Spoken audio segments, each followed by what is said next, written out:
मुल्तान, मुझे किसी social media पे किसी ने मुझे तकरीर भेजी। वो मरियम कहीं तकरीर कर रही थी कल।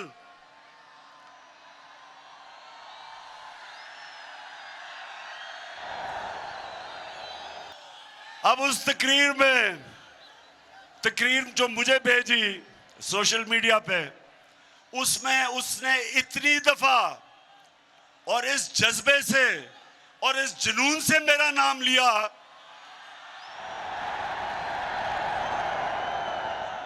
कि मैं उसको ये कहना चाहता हूं, मरियम देखो, थोड़ा ध्यान करो, तुम्हारा खामद ही नाराज ना हो जाए जिस तरह तुम ये बार बार मेरा नाम लेती हो। वैसे मैं हमेशा सोचता हूं कि इतना ज्यादा इनको मेरे पर गुस्सा है क्यों। मरियम को, इसके भाइयों को, इसके वालिद को, इसके चाचा को, उनके बेटों को, मैंने इनका क्या बिगाड़ा है। केसेस तो इनके सारे पुराने बने हुए हैं। हमारे आने से पहले सारे इनके ऊपर करप्शन के केसेस बने हुए हैं। केसेस तो इनके दौर के बने हुए हैं। नवाज शरीफ के और मरियम के जो दो भाई और उसके बेटे, वो तो इनके दौर में दुम दबा के भागे थे। इसहाक डार जो इनका मुंशी, वो इनके दौर में भागा था। उसके बेटे इनके दौर के बाहर गए थे। शहबाज शरीफ का दामाद, जब करप्शन का केस उस पे हुआ, वो इनके दौर में बाहर भागा था। तो स्वाय शहबाज शरीफ के मकसूद चपड़ासी केस के, बाकी तो सारे पुराने केस हैं। तो मेरे से गिला किस चीज का कि मैं आपके केस नहीं माफ करता? क्या मैं आपको कानून के नीचे लाने की कोशिश कर रहा हूं?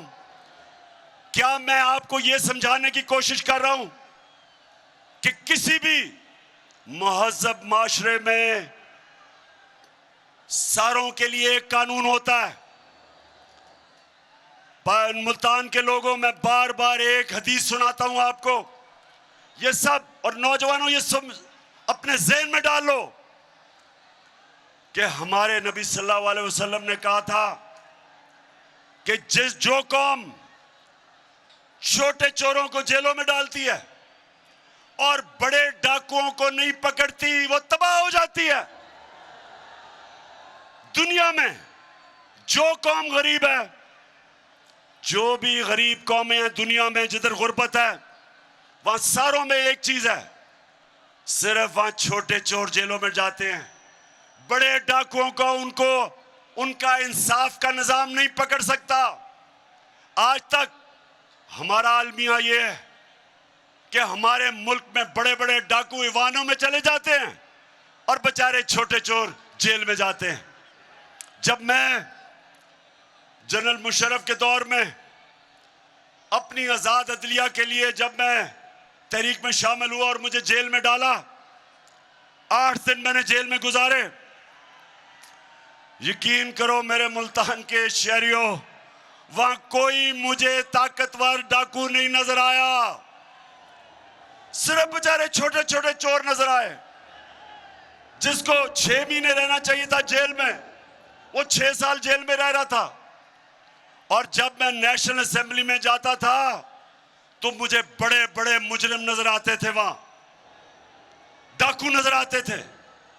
और यह वजह है कि एक स्विट्जरलैंड जैसा मुल्क जिसके पास कोई वसाइल नहीं है, दुनिया का अमीर तरीन मुल्क है, क्योंकि उस स्विट्जरलैंड की खासियत यह कि ताकतवर से ताकतवर डाकू, उनका इंसाफ का निजाम उनको जेलों में डालता है और तब एक माशरा ऊपर जाता है। मेरे नबी ने कहा था कि मेरी बेटी भी अगर जुर्म करेगी उसको सजा मिलेगी, कानून से ऊपर कोई नहीं। ये हमारा अलमिया है कि सोचे कि शहबाज शरीफ और इसके बेटे को सजा होनी थी। 24 अरब रुपए के FIA के केसेस, 16 अरब रुपए नौकरों के नाम पे, 16 अरब रुपया, 1 अरब में 100 करोड़ रुपया, 16 अरब रुपए नौकरों के नाम पे लिया। एक मकसूद चपड़ासी जिसकी 15,000 रुपया तनख्वाह, 4.25 अरब रुपया उसके अकाउंट में आता है और वो पकड़ा जाना था, उसको सजा होनी थी।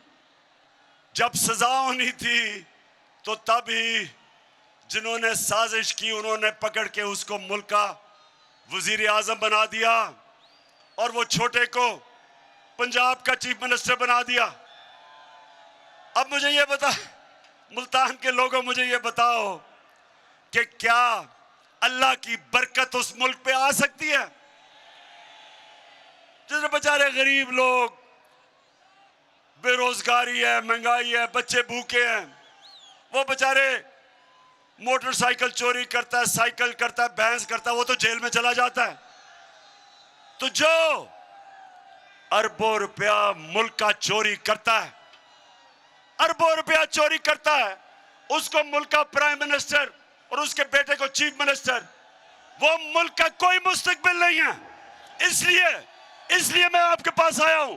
इसलिए आपने इस्लामाबाद निकलना है मेरे साथ। हमने इनको शिकस्त देनी है ताकि हम अपने मुल्क को उठाएं, इस कौम को वो मुकाम दें जो इसको मिलना चाहिए था। तो मगो, आज मेरी आखिरी जलसा है। इस्लामाबाद हकीकी आजादी मार्च से पहले मैं आज आप सबको तैयार करने आया हूं कि अगर हमारी कौम अब नहीं निकलेगी तो 2 गुलामियां करेंगे हम। एक गुलामी अमेरिका की, क्योंकि ये अमेरिका के गुलाम हैं। दूसरी गुलामी डाकुओं की, जो ये 30 साल से मुल्क को लूट रहे हैं। इसलिए फिर से मुझे बताएं कि आप तैयार हैं? बताएं तैयार हैं? तो मैं मुल्तान, मुझे पता है गर्मी है और मुल्तान में तो अल्लाह का गर्मी का खास ही करम है, लेकिन जब इनकलाब आता है तो ना गर्मी, ना सर्दी, ना बारिश,